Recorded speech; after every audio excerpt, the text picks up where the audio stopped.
When Clara slid that paper across the table, I thought she was joking. A 60% salary cut? I'd brought this company back from the brink of bankruptcy to million-dollar contracts.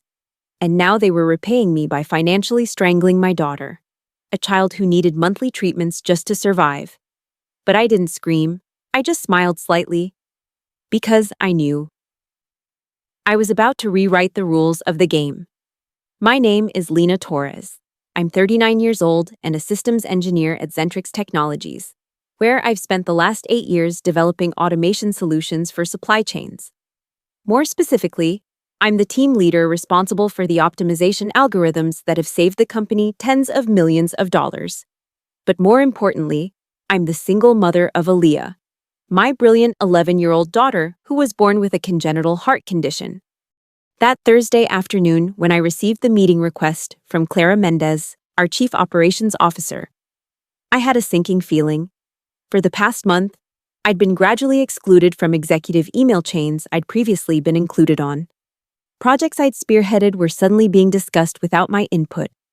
I'd worked at Zentrix long enough to recognize the signs of corporate restructuring, but nothing prepared me for what awaited me in that glass-walled conference room.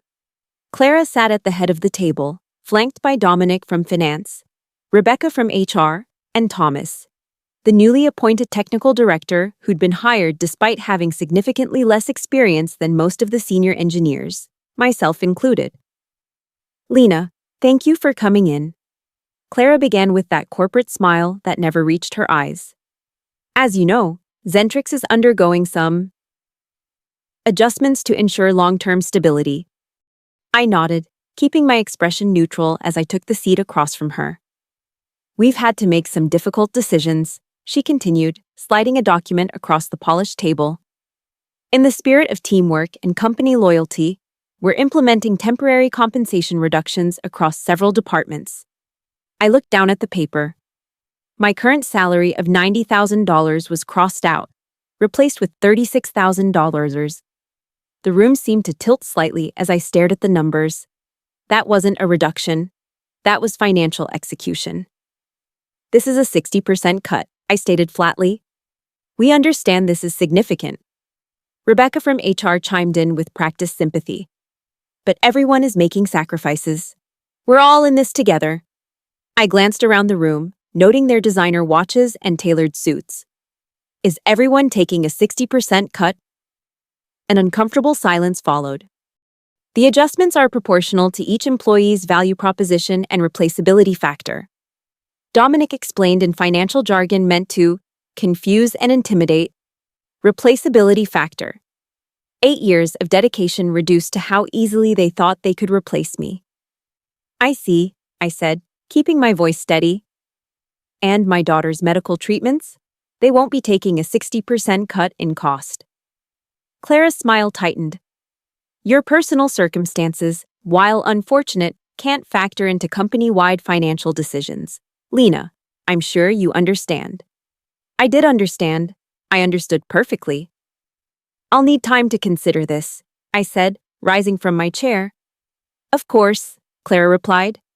We'll need your signed agreement by next Friday. We're confident you'll make the right decision for the team. As I walked out, I felt their eyes on my back, probably already discussing how to distribute my projects when I inevitably resigned. They were expecting desperation, anger, perhaps tears. What they didn't know was that I had been preparing for this moment for months. When I first started at Zentrix, the company was floundering, outdated systems, inefficient processes, and losing ground to competitors.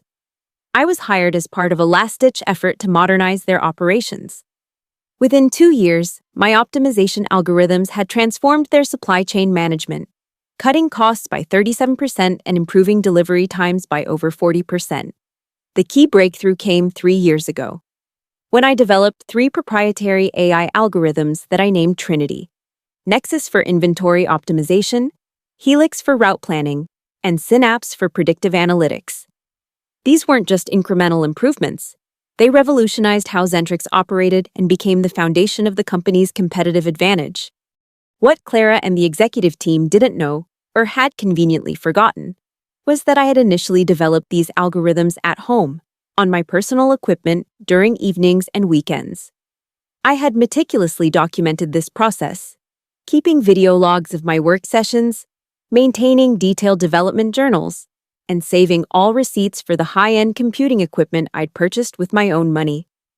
I had brought the completed prototypes to Zentrix only after they were functional, integrating them into the company's systems under an informal agreement that I would be fairly compensated through bonuses and eventual promotion.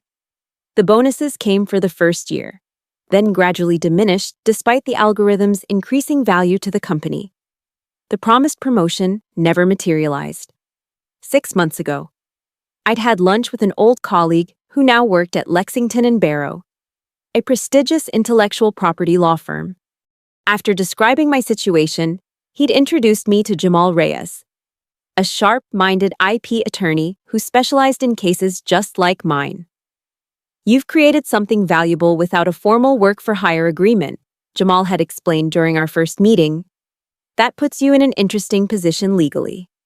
Over the following months, we'd quietly filed provisional patent applications for all 3 algorithms. We'd also prepared licensing agreements, just in case. Meanwhile, industry rumors about my work had spread. 3 weeks ago, I'd received a LinkedIn message from Ronan Lee, the Chief Technology Officer at OrionX Dynamics, Zentrix's largest competitor. "I've heard impressive things about your optimization work," he'd written. "If you're ever open to new opportunities, I'd love to discuss how OrionX might be the right environment for your talents." After a discreet coffee meeting, Ronan had made his offer clear: Chief Innovation Engineer at $180,000 annually, plus a dedicated development budget and a team of 5 engineers. More importantly, they offered comprehensive health benefits that would cover Aaliyah's treatments without the constant battles with insurance I currently faced. I hadn't accepted yet, telling Ronan I needed time to consider my options. In reality, I was waiting to see how Zentrix would play their hand. Now I knew. For the next week, I maintained my normal routine at Zentrix. I arrived on time, attended meetings, and continued my projects. I even worked late several nights, appearing to be the dedicated employee frantically trying to prove her worth before the salary cut took effect. In reality, I was carefully documenting my use of the algorithms, creating backups of my work, and preparing for what would come next. At home, Aaliyah noticed my late-night planning sessions. "Mom, are you okay?" she asked one evening, finding me at the kitchen table surrounded by papers. "I'm perfect, sweetheart," I assured her, pulling her into a hug. "Just working on a special project." "Is it about your robots?" she asked. This was her term for my algorithms. "Sort of." I smiled. "It's about making sure my robots find the right home." She nodded seriously, her eyes wise beyond her 11 years. Aaliyah had learned early that life wasn't always fair, that sometimes you had to fight for what was right. "Will we be okay?" she asked quietly. I held her tighter, feeling her heart, that precious, fragile heart that had been fighting since before she was born, beating against mine. "We will be more than okay," I promised. "We're going to thrive." The following Friday arrived, and with it, my deadline to accept the salary reduction. I put on my best suit, a charcoal gray ensemble I usually reserved for client presentations, applied makeup with precision, and styled my hair immaculately. Today wasn't about looking professional, it was about armor. I arrived at the office carrying a leather portfolio containing multiple copies of the documents Jamal and I had prepared. As I walked through the open workspace toward the conference room where Clara waited, I noticed several colleagues watching me with sympathy. Word of the cuts had spread, and everyone was wondering who would stay and who would go. Clara was already seated when I entered, along with the same entourage from our previous meeting. A single document lay in front of her, the salary reduction agreement, awaiting my signature. "Lena, thank you for coming," she began, gesturing to the chair across from her. "Have you had time to consider our offer?" "I have," I replied, taking my seat and placing my portfolio on the table. "And I'm prepared to continue working with Zentrix, but under terms that recognize the true value of my contribution." Clara's smile faltered slightly. This wasn't the desperate acceptance she'd expected. The terms outlined are non-negotiable, Dominic interjected. This is a company-wide initiative. I understand, I said, opening my portfolio and removing a thick envelope. Which is why I'm not here to negotiate my salary. I slid the envelope across the table. What's this? Clara asked, her perfectly manicured fingers hovering over it. That is a licensing agreement for the 3 proprietary algorithms currently forming the backbone of Zentrix's supply chain operations, Nexus, Helix, and Synapse. The room went silent. Clara opened the envelope and scanned the first page, her expression morphing from confusion to disbelief. This is absurd, she finally said. These algorithms are Zentrix property, developed under your employment. Actually, I said, removing another document from my portfolio. They were developed independently, on my own time, using my own resources prior to their integration into Zentrix systems. This is the provisional patent application, filed 6 months ago, recognizing me as the sole inventor and owner of the intellectual property. I placed the document in front of her, watching as the color drained from her face. You can't do this. Thomas, the technical director, sputtered. You were employed by Zentrix when these systems were implemented. Implementation is not creation, I replied calmly. As you'll see in the documentation, I have extensive evidence proving independent development, video logs of my work sessions, time-stamped development journals, receipts for personal equipment purchases, and the original code repositories with commit histories predating any company integration. I removed another folder and placed it on the table. My attorney has prepared a complete timeline showing that the core algorithms were developed outside of work hours, without using company resources, and were only later adapted for Zentrix's specific needs. Rebecca from HR was frantically flipping through the documents. This will never hold up, she insisted, though her voice lacked conviction. My attorney believes otherwise, I said. But Zentrix is welcome to challenge it in court, where all of this documentation will become public record, along with the fact that the company attempted to slash the salary of the inventor by 60% while continuing to profit from her intellectual property. I let that sink in before continuing. Alternatively, you can sign this licensing agreement, which permits Zentrix to continue using my algorithms for a monthly fee of $4,500 each. A total that coincidentally equals exactly the amount you plan to cut from my salary. Clara's face had shifted from shock to barely contained rage. This is blackmail. This is business, I corrected her. You've made it clear that my value to Zentrix is negotiable. I'm simply establishing the market rate for my contributions. Dominic was now anxiously calculating something on his tablet. Do you understand what removing these algorithms would do to our operations? He asked, his financial facade cracking. Probably better than anyone in this room, I replied. The systems would revert to their pre-Trinity state, with approximately 60% reduced efficiency. Your delivery times would triple, inventory costs would increase by at least 45%, and predictive accuracy would fall below industry standard. Conservative estimates suggest Zentrix would lose its competitive advantage within 30 days and approximately 40% of its client base within 3 months. The silence that followed was deafening. You have until Monday to decide, I said, standing up and gathering my remaining documents. Either Zentrix signs the licensing agreement and I continue working here at my current salary, or I'll be forced to issue a cease and desist order regarding the use of my intellectual property. As I reached the door, Clara finally found her voice. Where do you think you're going to go, Lena? Do you think any company in this industry will hire you after this stunt? I turned back with a smile. I already have offers. The question isn't whether I can find another position, it's whether Zentrix can survive without my algorithms. I walked out of that conference room with my head high, feeling strangely light. For years, I had poured my creativity, intelligence, and dedication into a company that had ultimately valued spreadsheets over people. Now I was reclaiming my power. By Monday morning, I had my answer.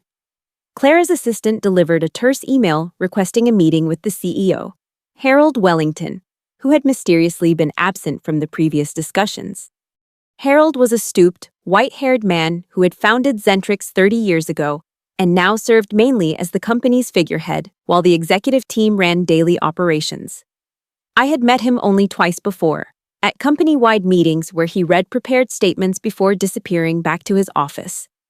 When I entered his spacious corner office, he was standing by the window, looking out at the city skyline.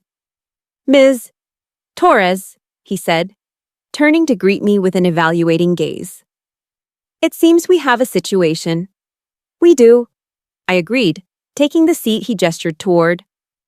"I've reviewed your documentation and consulted with our legal team," he continued, sitting down across from me. "Your position is stronger than they initially believed." I remained silent, waiting. "Clara and the executive team made decisions without my full awareness," he said, a note of frustration in his voice. "Cost-cutting measures were necessary, but their implementation was overzealous." Translation: they'd gone too far. And now he was doing damage control. "I'm prepared to offer you a compromise," he continued. "Your original salary will be reinstated, with a 15% increase to reflect your value to the company. In exchange, Zentrix would like to formally acquire rights to your algorithms for a one-time payment of $250,000. It was a substantial offer, enough to create a safety net for Elia's medical needs, but it was also significantly less than the long-term value of my work. "I appreciate the offer," I said carefully, "but I've received a competing proposition that I'm inclined to accept." Harold's eyebrows rose. "From OrionX, I presume?" I nodded. He leaned back, steepling his fingers. "What would it take to keep you and your algorithms at Zentrix?" "A seat at the table," I replied without hesitation. "Chief Technology Officer, reporting directly to you, with the authority to build and lead my own development team. Salary of $180,000 annually. Comprehensive benefits covering dependents with pre-existing conditions without limitation. And 5% equity in the company." Harold looked surprised, then thoughtful. "You've clearly been underutilized here," he said finally. "But that's a significant ask." "It's the market rate for what I'm offering," I replied. "And substantially less than what Zentrix would lose without my algorithms." After a long moment, he nodded.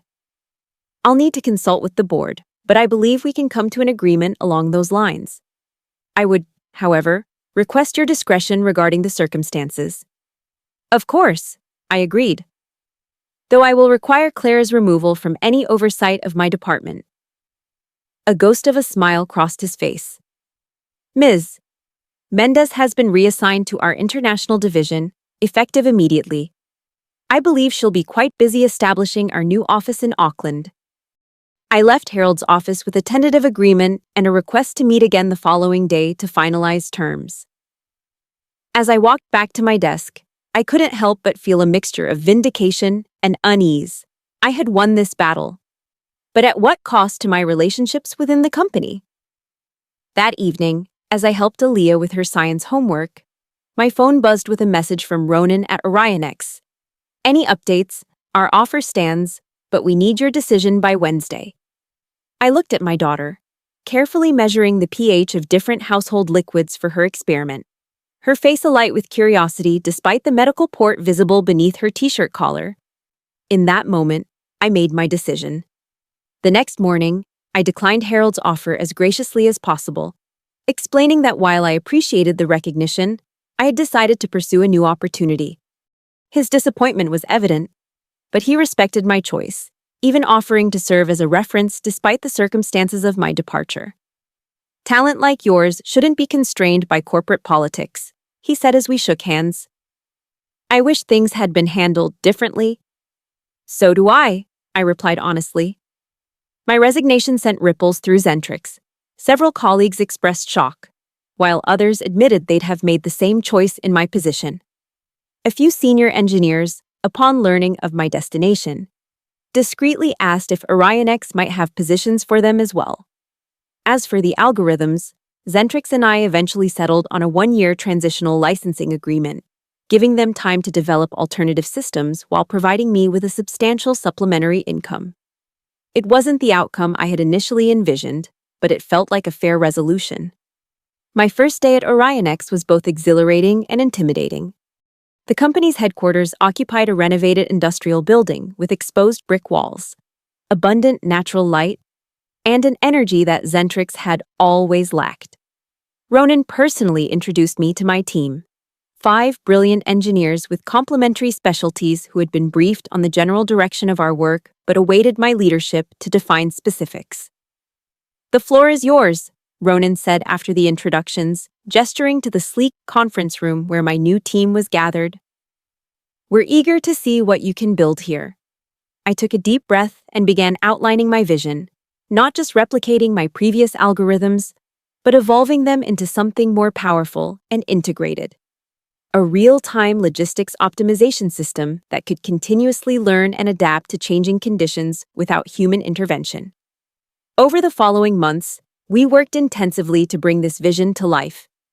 There were setbacks and breakthroughs, moments of doubt and flashes of inspiration. Unlike at Zentrix, where I'd often worked in isolation, here I had collaborators who challenged my thinking and contributed valuable perspectives. Maya, a machine learning specialist with a background in complexity theory, helped refine the self-learning capabilities. Raj, who had previously worked on autonomous vehicle systems, brought insights about real-time decision-making under uncertainty. Elena, with her expertise in data visualization, created interfaces that made the system's reasoning transparent and intuitive. Together, we built something I couldn't have created alone, a system we named Athena, after the goddess of wisdom and strategic thinking. 4 months after joining OrionX, we were ready for the first full-scale implementation. The results exceeded even our optimistic projections. Inventory costs reduced by 45%. Average delivery time shortened to just 36 hours. Predictive accuracy for supply disruptions improved to 94%. Energy consumption in warehouses and transportation reduced by 27%. Ronan was ecstatic. "This isn't just an improvement," he declared during our performance review meeting. "This is a paradigm shift." He wasn't exaggerating. Within weeks, industry publications were featuring articles about OrionX's logistics revolution. Potential clients were reaching out daily, eager to implement Athena in their own operations. Our team expanded from 5 to 12, then to 20 as we scaled to meet demand. Meanwhile, Zentrix was struggling. Without my algorithms and with several key engineers having followed me to OrionX, they were falling behind. Their attempts to develop comparable systems resulted in pale imitations that clients found underwhelming. Several major accounts, after waiting patiently for improvements that never materialized, began transitioning to OrionX. I took no pleasure in Zentrix's difficulties. Many good people still worked there. People who had been kind to me and Aaliyah over the years, who had covered for me when I needed to take her to medical appointments, who had contributed to office gift cards for her hospital stays. I hoped Harold would find a way to right the ship before too many jobs were lost. 6 months into my new role, I received an unexpected call from Jasmine, a former colleague who had been my closest friend at Zentrix. "You won't believe what's happening here," she said without preamble when I answered. "What's going on?" I asked, immediately concerned. "Claire is back from New Zealand, and she's under investigation," Jasmine explained. "Apparently, she's been manipulating performance metrics and taking credit for innovations that weren't hers for years. Your departure triggered an internal audit that uncovered the whole thing." I wasn't entirely surprised.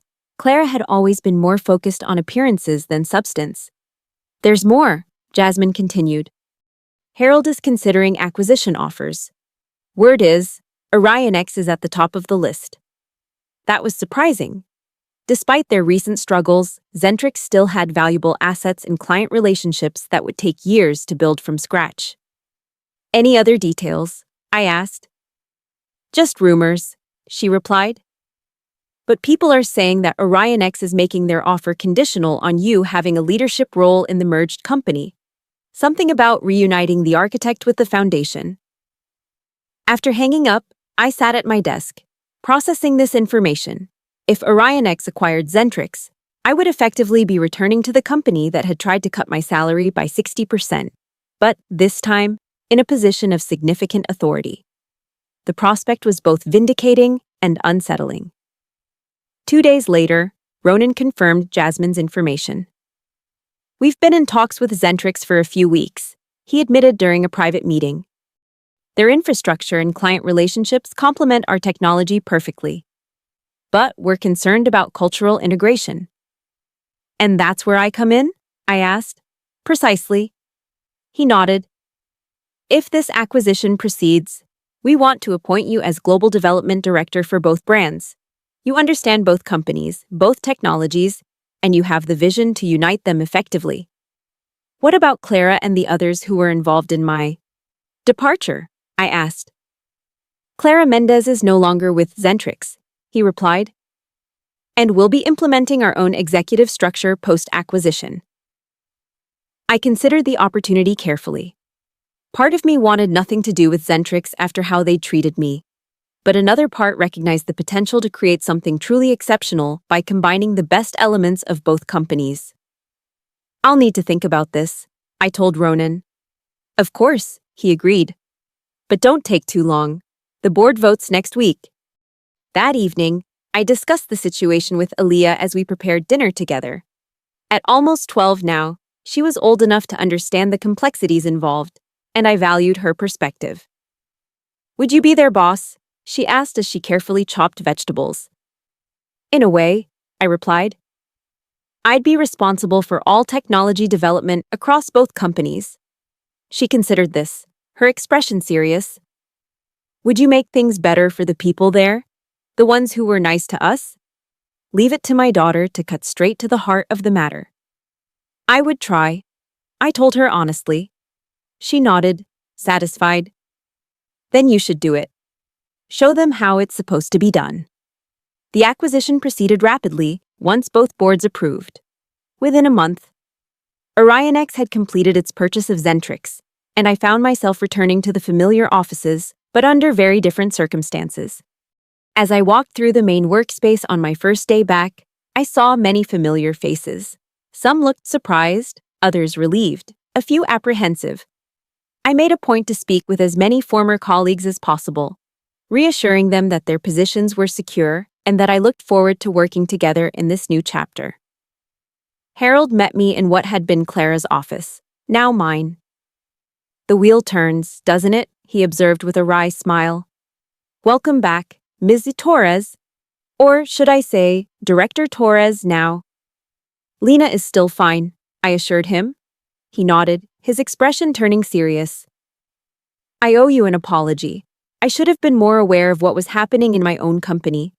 Many people paid the price for my inattention, you most of all." "We can't change the past," I replied, "but we can build a better future." "Indeed," he agreed, "and I look forward to seeing what you create here." Over the following months, I worked to integrate the best aspects of both companies. From Zentrix, we preserved the robust infrastructure and established client relationships. From OrionX, we adopted the collaborative culture and commitment to innovation. The combined entity, operating under both brands depending on the market segment, quickly established itself as the industry leader.